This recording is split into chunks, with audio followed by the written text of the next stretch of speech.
David's prayers were not answered, but nevertheless it shows his attitude of heart in wanting to cry out to God.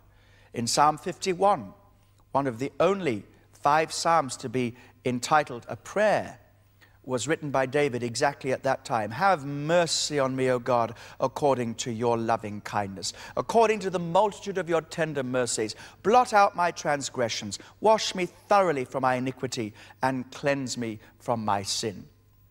So we have this example of King David in all his intimacy before God, broken because of his sin, contrite in his presence, asking God for cleansing and for forgiveness. We can learn a great deal about intimacy and the importance of keeping short accounts with God and being very, very close to him in fellowship in prayer. Now we move to another very important character, a fiery one, Elijah.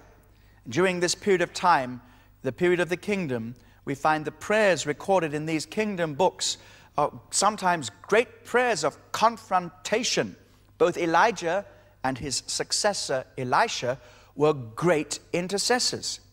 Now, some of Elijah's prayers are without precedent. Any other part of the Bible, especially the Old Testament. 1 Kings 17 verse 20. Then I cried out to the Lord and said, "O Lord my God, you've also brought tragedy on this widow whom I lodged by killing her son." Now here's a man who knows God and who's bold in the presence of God.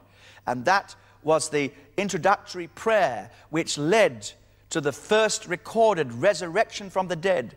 Elijah's boldness at a time of need and desperation in the presence of God, his fiery personality even perhaps, anointed by God, in his presence says, "Lord, this has never happened before, and I've had no record of anybody else being raised from the dead, but I'm going to believe you for something that's not happened before." We need prayers like that.